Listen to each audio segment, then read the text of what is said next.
दुनिया की सबसे बड़ी पार्टी बलात्कारियों को भी गले लगा रही है, हत्यारों को भी गले लगा रही है, छेड़खानी करने वाले लोगों को अपने मंच पर बैठा रही है। और हमको शर्मिंदगी होती है लालू यादव का बचाव करने में, हमको दिक्कत होती है मायावती के साथ खड़े होने में, हमको दिक्कत होती है अपने उन साथियों के साथ खड़े होने में जो अपना सब कुछ दांव पर लगाकर किसी समय में बदलाव का सपना देखा था। आपको सस्ता मजदूर चाहिए, आपको सस्ता ड्राइवर चाहिए, आपको सस्ता मेटर चाहिए, आपको सस्ता हजामत बनाने वाला चाहिए, आपको सस्ता जूठा बर्तन धोने वाला चाहिए। इसलिए आप बेचना चाहते हैं हर एक चीज को, इसलिए आप हमको पढ़ने से रोकना चाहते हैं, इसलिए आप हमको नौकरी करने से रोकना चाहते हैं, और इसलिए आप चाहते हैं कि हमको इस हॉल की बजाय इस हॉल के बाहर खड़ा कर दिया जाए। क्या हम हिचकते हुए अपनी बात करते हैं? हम शर्मिंदा हैं अपनी बल्दियत को लेकर, हम शर्मिंदा हैं अपने समाज को लेकर, क्या हम शर्मिंदा हैं अपने पुरखों को लेकर, अपनी सियासत को लेकर? तो शर्मिंदा कौमें बदलाव की बात नहीं कर सकती। तो पहले हमको अपनी कुंठाओं से उबरना होगा। हम एक ऐसी सियासत के दौर में बात कर रहे हैं जब इस देश में दुनिया की सबसे बड़ी पार्टी बलात्कारियों को भी गले लगा रही है, हत्यारों को भी गले लगा रही है, छेड़खानी करने वाले लोगों को अपने मंच पर बैठा रही है। और हमको शर्मिंदगी होती है लालू यादव का बचाव करने में, हमको दिक्कत होती है मायावती के साथ खड़े होने में, हमको दिक्कत होती है अपने उन साथियों के साथ खड़े होने में जो अपना सब कुछ दांव पर लगाकर किसी समय में बदलाव का सपना देखा था। तो क्या हम डर कर अपनी कोई बात कर सकते हैं?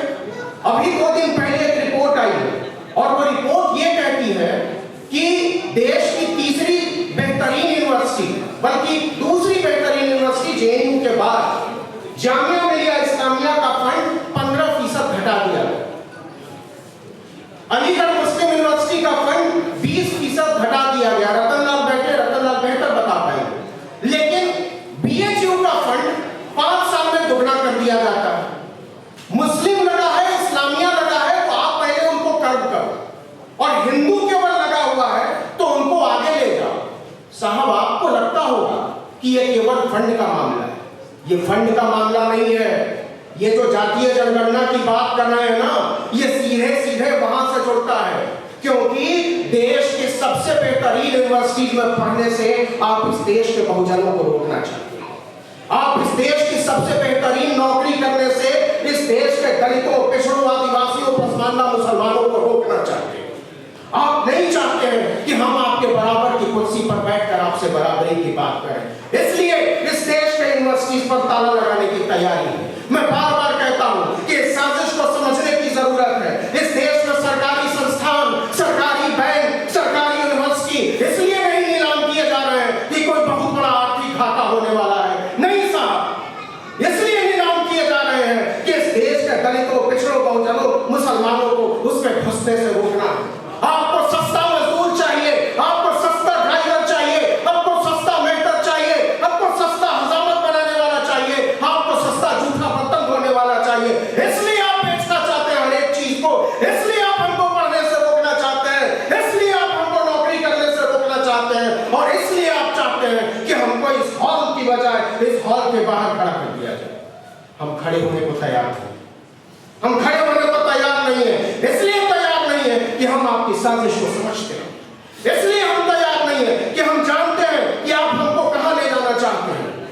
आप विकास की बात करते हैं, इससे बड़ा फ्रॉड कुछ हो नहीं सकता कि जिस दौर में इस देश का नौजवान सड़कों पर है, जिस दौर में इस देश का मजदूर सड़कों पर है, जिस दौर में इस देश का किसान 1 साल तक आंदोलन चलाता है, और आप कहते हैं विकास हो रहा है, तो किसका विकास हो रहा है? लेकिन सवाल विकास पे नहीं, सवाल यह है कि जो लोग सड़कों पर आंदोलन कर रहे हैं, जो लोग बाहर खड़े हैं नौकरियों के लिए, जो लोग फॉर्म भरकर इंतजार कर रहे हैं इम्तिहानों का, वो कौन लोग? इस देश में एक सर्वे होना चाहिए, बिल्कुल होनी चाहिए जातीय जनगणना, और जातीय जनगणना इसलिए होनी चाहिए कि यह तय होना चाहिए कि हमारी हिस्सेदारी 50% है कि 75% है, और तब हम मांगेंगे 75% रिजर्वेशन, तब हम मांगेंगे 90% रिजर्वेशन।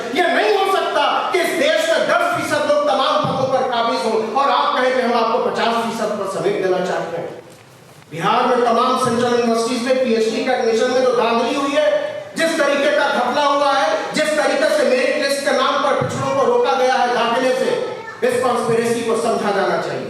यह षड्यंत्र मेरे खिलाफ ही नहीं है, यह षड्यंत्र आपके खिलाफ नहीं है, यह षड्यंत्र उन तमाम आवाजों के खिलाफ है जो आने वाले दिनों में हमारे हक की आवाज उठाने वाली। इसलिए मेरे दोस्त, मैं इसलिए ये बात बार बार कहना चाहता हूं और पुरजोरी के साथ कहना चाहता हूं कि हम सब इस षड्यंत्र को समझें। जातीय जनगणना की जरूरत, इससे पहले सोशियो इकोनॉमिक सेंसस हुआ था, लगभग 400 करोड़ रुपए पिछली सरकार ने खर्च कर दिए। सामाजिक न्याय और अधिकारिता मंत्रालय के पास वो रिपोर्ट पड़ी, हम तो कहते हैं उसी को पब्लिक कर दीजिए, उसी को सामने रख दीजिए। एक रिपोर्ट पड़ी हुई है 7 लाख लोगों पर, वो रिपोर्ट हमारे सामने कर दीजिए और तय हो जाएगा कि इस देश में किसकी आबादी कितनी है। यह तय होना बहुत जरूरी है, इसलिए जरूरी है कि इस देश में अनशन बंधुओं की जमानत होती है, उनको छोड़ा जाता है उनकी उम्र का लिहाज करके। लेकिन लालू प्रसाद यादव को आप इसलिए नहीं छोड़ेंगे क्योंकि आपके इरादे साफ हैं। हम जानते हैं कि आप कहां से बात कर रहे हैं, हम जानते हैं कि रांची में छापा क्यों मारा जा रहा है, हम जानते हैं कि झारखंड से आदिवासियों को क्यों उठाया जा रहा है, और हम सब इन सारी कॉन्स्पिरेसी को समझते हैं और इनको खारिज करते हैं। हम मांगेंगे रिजर्वेशन, हम मांगेंगे जातीय जनगणना और हम मांगेंगे बैलेट पेपर से वोटिंग, इसलिए मांगेंगे कि हमको हमारी वाजिब हिस्सेदारी चाहिए। जय भीम, जय श्री राम।